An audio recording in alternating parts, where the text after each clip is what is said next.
안녕하세요. 암호화폐 용어를 정리하는 하양이 아빠입니다. 어제 이후 두 번째 영상인데요. 지금도 다섯 번째 다시 찍고 있습니다. 생각보다 많이 어렵더라고요.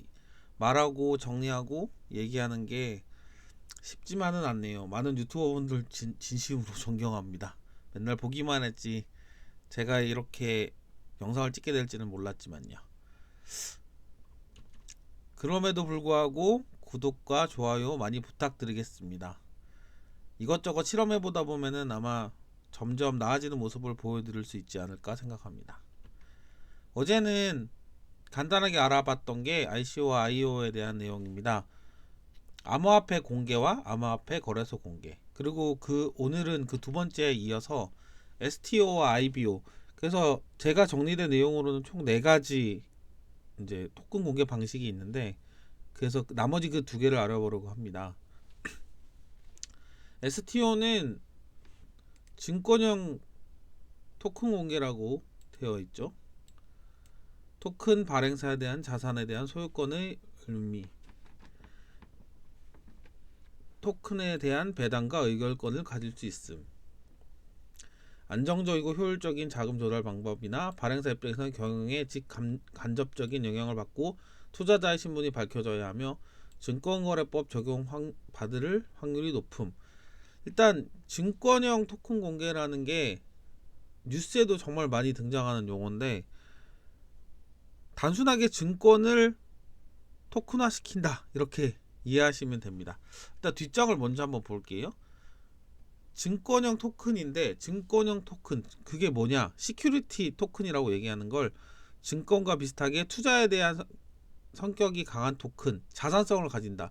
그래서 회사에 우리가 주식을 투자하는 것처럼 회사에 있는, 그러니까 자산에 대한 투자를 말하는 것을 시큐리티 토큰이라고 얘기합니다. 우리가 이제 회사에 대한 주주가 되면은 회사에 대한 어느 정도 지분을 가질 수 있다 이렇게 보듯이요. 그리고 이제 두 가지 반대돼서 나오는 개념이 유틸리티 토큰인데, 유틸리티 토큰은 이제 사용할 수 있는 화폐적 성향이 강한 토큰으로서 우리가 제품을 사용하거나 서비스에 사용할 수 있는 권리를 가질 수 있는 것. 우리가 흔히 얘기하는 암호화폐 일반적인 코인들이 다 유틸리티 토큰이라고 보시면 됩니다. 그렇고 이제 IBO는 조금 생소한 개념일 수 있는데 뉴스에는 자주 등장하진 않지만 용어 정리할 때는 가끔씩 등장하는 내용입니다. 보상형 토큰 공개, 토큰 발행 기업이 공짜로 토큰을 제공, 이니셜 에어드랍 오퍼링과 같은 의미. 어떻게 보면 만들어낸 말이라고도 볼 수 있는데, 에어드랍으로 토큰을 뿌려서 생태계를 만들겠다. 그리고 그 코인이 거래소에 상장되면 가치가 생기겠죠. 하지만 실제로 그렇게 무작위로 배포된 코인들이 가치를 갖지 못하는 경우도 많으니까, 이 방법이 토큰을 배분하는 방법이라고는 하나 실제로 다른 뭐 ICO나 IO와 섞어서 IBO가 진행되는 경우가 많다고 보시면 됩니다. 뭐 사용자의 등록 및 검증, SS 활동, 백서 번역, 마케팅 등, 그러니까 사용자가 활동하는 거에 따라서 코인을 배분한다. 그래서 뭐 이니셜 바운티 오퍼링, 바운티가 뭐 현상금이라는 뜻도 있으니까 뭔가를 했을 때 제공된다. 뭐 그런 개념이라고 보시면 될 것 같습니다. 그리고 왜 앞쪽에서 설명드린 것 중에 이제 증권거래법을 적용받을 확률이 있다 이렇게 얘기를 했는데, 그 제가 이걸 정리하면서도 이제 이해를 했는데, 하위 테스트라는 게 있습니다. 하위 테스트는 어떤 거래가 투자에 해당하는지 여부를 판단하기 위한 테스트입니다. 근데 이게 왜 중요하냐? 투자에 거래가 되면 바로 뒤쪽에 장표에 있지만 SEC 미 증권거래위원회의 제재를 받습니다. 그래서 뭐 리플도 최근에 증권법에 따라서 증권이냐 아니냐 논란도 많은데, 그런 투자로 보는 기준에 대해서 이제 설명하는 게 하위 테스트입니다. 이거는 가끔씩 뉴스에 나오니까 한번 읽어보시면 좋을 것 같고요. 뭐 역사는 뭐 오렌지 농장에서 미국 정부가 투자 여부를 판단하는 테스트 기준이다 이렇게 되어 있으니까 혹시 궁금하시면 더 찾아보시면 됩니다. 이제 핵심은 뭐냐면, 투자가 뭐냐, 증권법에서 보면 투자가 뭐냐, 이에 대한 간단한 설명인데, 이 돈을 투자해서 수익을 얻을 수 있다 이렇게 판단이 되면은 이제 증권법의 적용을 받습니다. 그래서 리플 코인 같은 경우 증권법을 받냐 안 받냐 논란이 되는 것도 리플에 투자했을 때 리플사에 수익이 있느냐 없느냐 이 부분을 가지고 법정에서 논란이 있는 거거든요. 그래서 이 하위 테스트는 투자가 어떤 것이다라는 판단하는 기준이라고 보시면 되고, 앞에 얘기한 증권거래법의 증권 여부를 판단하는 기준이 하위 테스트입니다. 그러면은 증권거래법을 관장하는 SEC는 또 어디냐? SEC는 미국 증권거래위원회죠. 저도 자세하게는 모릅니다만 코인 쪽 관련해서는 이 단체가 어떤 역할을 하고 있는지는 간략하게는 알고 있습니다. 일단은 뭐 미국 정부가 자본시장의 질서 확립과 규제를 위한 준사법기관, SEC는 암호화폐를 증권으로 간주하고 있습니다. 현재는. 그래서 그렇지만 이제 암호화폐 증권성을 판단할 수 있는 기준을 발표했고, 암호화폐에 대한 연구도 사실 많이 이루어지고 있습니다. 우리나라와는 조금 다르게 이제 제도권에 편입하려고 하는 노력도 많이 보이고요. 그에 따라서 여러 가지 논의도 많이 이루어지고 있어서 우리보다는 조금 더 이 암호화폐를 받아들이는 자세에 있어서 개방적이지 않나, 뭐 이런 개인적인 생각을 해보고 있습니다.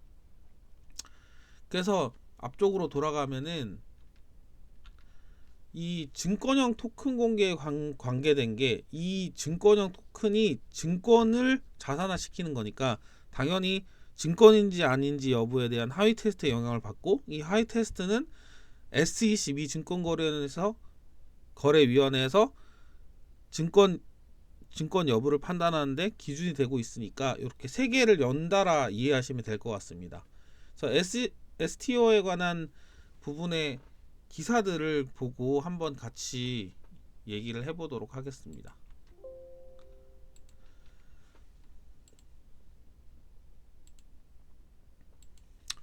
자, 첫 번째 기사를 한번 보시겠습니다. 19년 4월 24일 기사고, ICO 붐 사라지고 STO가 떠오르는 이유. 미국의 경우 증권거래 관련 연방정부 지침을 따르고 미 SEC 승인을 받아 실시되는 STO는 까다로운 프로젝트를 통과하는 만큼 투자자를 신뢰를 얻을 수 있다.